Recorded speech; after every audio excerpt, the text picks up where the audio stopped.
Okay, I don't see the trees matching there though. yeah. Let's take a look at that. I mean, there's only one tree there. Look, and there's two here. Precisely. This tree there is sitting way back from here. So Yeah. that could not be the big tree. Unless mysteriously the one next to it just grew that big in 40 years. Well, it's always possible that the big tree is down In the creek. already in the creek. It's been long enough for it to happen, and that's the most distinctive single feature. But I think that's how Murphy was singling this spot out. Yeah, but I don't get it unless he was like these two that almost look like they're growing into a V, but in different photos it's clear they're not. It's one in front of the other. These two and this one would be quite large now.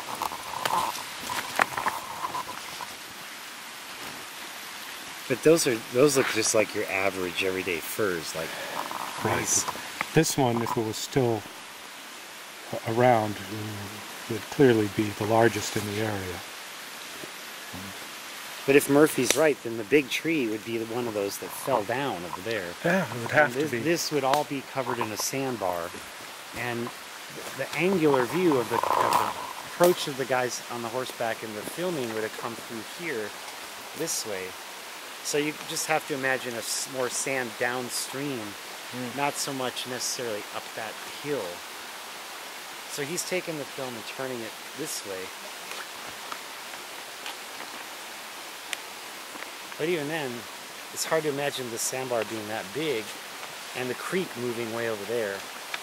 Yeah, it's a lot of ifs when there are potentially better locations. Like the one up there. Well, exactly. Even the bowling alley or the run north gets a lot better.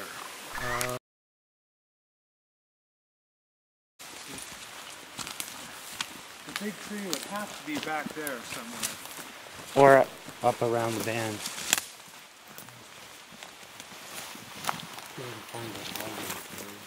And seen some interesting things. This looks good, actually, right here. Right. And yeah, last trip we were just a little further upstream from here when we started to notice some correspondence with. So that This height's, one is dead, actually. height's not Yeah, bad. that is quite dead. Yeah, it's a snag. Is that tree big enough to be the big tree, assuming it died a while ago? It looks more massive in the film. So should you shoot at a 45-degree angle? Oh, there's our humper.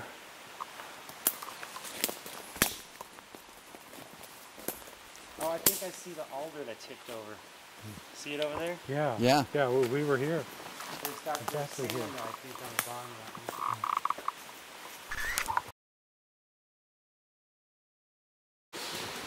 And this is the spot you see from the road cut. Those two pieces over there forming the V. And this log is what you see from all the way up. The bowl in the road. Up there.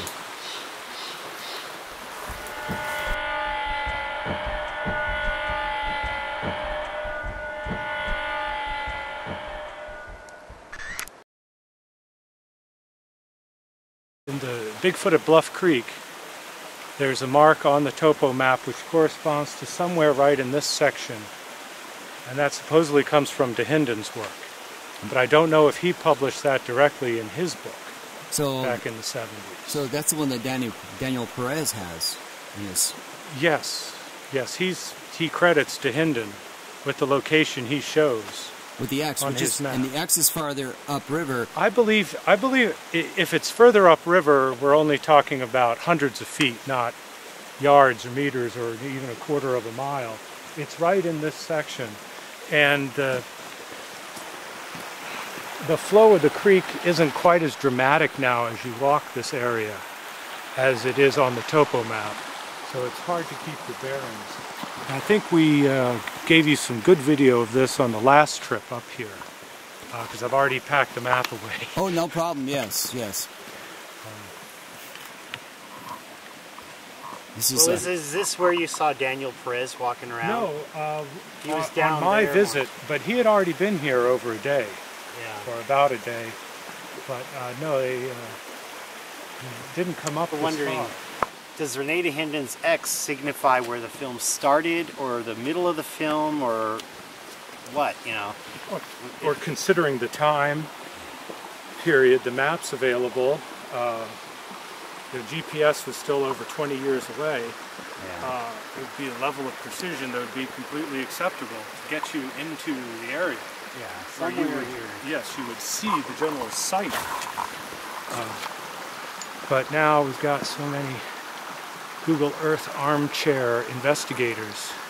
They insist on 3 degrees of precision from data that doesn't support that. Most of them don't even know what a datum is. And they're arguing over a few feet sometimes, or a few pixels on a video. do you have any names? No names. No names. Well, of course, we're nitpicking too. I mean, We're where nitpicking the very creature much. started walking there, I mean, we're on the spot here. Unless M.K. Davis is right, and then we're talking 500 yards away, which is not so far, really, when you're looking at the bigger picture. No, Then the owl site is another, what, mile away? Well, downstream, Downstream. where Al, we don't know exactly where Al said it was, but We'll pick he a said spot. it was way downstream, so we only found one likely sandbar down there, and that was the one. It was That's very about a interesting. mile and a half away from here. Probably. Yeah, about right. So, what would cause the river to make such a dramatic change in direction on the Murphy site? That's a very good question. There doesn't seem to be any evidence of a catastrophic event like another large flood that could cause a dramatic relocation somehow. It doesn't seem like it's moved. Not to my eye. There's no obvious explanation, except perhaps something that's not here anymore, like a log jam. Mm-hmm. But presumably they cleared those out. Well, let's have a look this way. If we start right here, the creek cannot get any further here, right? Would you agree? It's going to be obvious. There's if the it's hillside. cutting further into the hill. So it's hanging to the far left. And what happens sometimes is when rivers hit at hard left, it refracts towards the right. So there's got to be something up ahead here on the turn that's going to cause the creek to move back to the right and cut into that section of the Murphy site. We could take a look up there. It's a target-rich environment. There are We'll have a a look. lot of potential objects there, and the creek is making a 60 to 90 degree turn, basically. That's quite a bit. That means there has to be something in the way. It's very, very sharp turn. Doesn't really show up on the topo map, I think, as well as it should. This whole area, we're in a gentle bend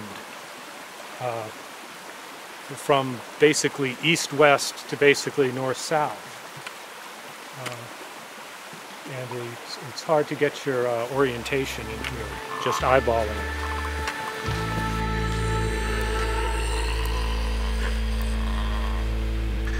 Bigfoot lives.